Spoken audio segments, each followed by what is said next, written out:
காலையில எழுந்த உடனேயே மூட்டுக்கு வலி வந்துடும். ஒரு 10 நிமிஷம் 15 நிமிஷம் நிக்கலாம்னா முடியாது. என் வாழ்க்கையில 30 வருஷம் இந்த மூட்டு வலியோடயே போயிடுச்சு. குளிர் காத்து வந்தாலுமே மூட்டு வலி ஆரம்பிக்கும். அப்புறம் வீட்டுல தான் இருக்கணும்.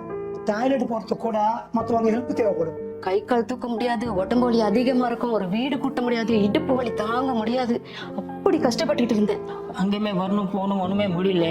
என்ன செய்யணும்னு புரியல. போகணும் எல்லா வேலையை நம்ம ஃபேமிலியில் பார்க்குறாங்க, நம்ம ஒன்றுமே செய்யணும் முடியல. எங்களோட ஸ்டடியில் தெரிய வந்தது 20 to 80 வயது உள்ளவங்க இந்த துரந்தோர் ஜாயிண்ட் பெயின் ஆயில ஒரு முறை நல்ல தடவி மசாஜ் செஞ்சா போதும். அதுக்கப்புறமா எந்த ஒரு வலியும் இருக்காது. மூட்டு வலியோட கூடவே கைகால் வலி, இடுப்பு வலி, கழுத்து வலின்னு எல்லா வகையான வலிகள் இருந்தும் முழு நிவாரணம் கிடைக்கும். நான் பார்த்த பல பேஷண்ட்டுங்க தன்னோட முழு வாழ்க்கையை இந்த வீல் சேர்லேயே கழிஞ்சிரும், அதனால இந்த வலியை இப்படி பொறுத்துக்கிட வேண்டியதான்ட்டு தன்னம்பிக்கை இல்லாமல் இருந்தாங்க.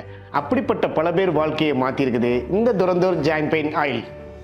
இந்த துரந்தர் ஜாயிண்ட் பெயின் ஆயில் இருக்குல்ல, கொஞ்சோண்டு எடுத்துக்கங்க. வலிக்கிற இடத்துல தடவுங்க, நல்லா ரப் பண்ணுங்க. புகை வரும். ஏன்னா அது ஹீட்டை ஜெனரேட் பண்ணுது, சூடு. இந்த சூடு உள்ள போய் நம்ம ரத்த குழாய்களை பெருசு பண்ணி ரத்த ஓட்டம் ஜாஸ்தி ஆகி அதனால ஸ்மால் அணுக்கள்மாங்க அது நிறைய உற்பத்தி ஆகி அது போய் மூட்டு ரெண்டுத்துக்கு நடுவில் இருக்கிற அந்த இடத்துல உட்காருது.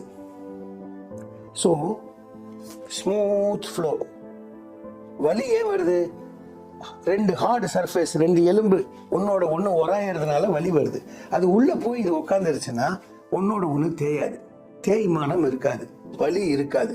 இந்த துரந்தர் வேலை செய்யறதுக்கு ஒரே ப்ரூஃப், நீங்க கொஞ்சம் தேய்ச்சி பாருங்க, அப்படியே புகை வரும்.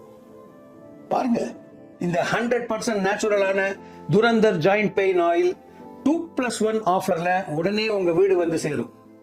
உடனே கால் பண்ணி ஆர்டர் பண்ணுங்க துரந்தர் ஜாயிண்ட் பெயின் ஆயில். இப்பொழுது 2+1 ஆஃபரில் உங்களை உடனடியாக வந்து சேரும். 7 வயசுல இருந்தே எனக்கு இடுப்பு வலி அதிகமா இருந்துச்சு. இதனால என்ன ஆயிட போகுதுன்னு நான் ரொம்ப சாதாரணமா இருந்துட்டேன்.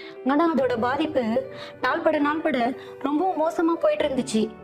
இதனால எடுக்காத மருந்து இல்ல, மாத்திரை இல்ல, தைலம் இல்ல, அதெல்லாம் அந்த நேரத்துக்கு சரியாகிற மாதிரி இருக்கும். ஆனா திரும்பவும் அந்த வலி வர ஆரம்பிச்சிடும். என்ன பண்றதுன்னு தெரியாதப்பதான் என்கிட்ட பலர் வந்து இந்த துரந்தர் ஜாயிண்ட் பெயின் ஆயிலை பத்தி சொன்னாங்க. அதை யூஸ் பண்ணி பாருங்க, உங்களுக்கு இடுப்பு வலி சுத்தமா இருக்காதுன்னு சொன்னாங்க. சரி வாங்கி யூஸ் பண்ணி பார்க்கலாமேன்னு ஒரு முறை வாங்கி யூஸ் பண்ணி பார்த்தேன். இதோட பெயர் எப்படியோ செயலும் அப்படித்தான். இப்ப பாத்தீங்கன்னா என்னோட இடுப்பு வலி மாயமா மறைஞ்சு போயிடுச்சு. Thanks to Durandhar joint pain oil.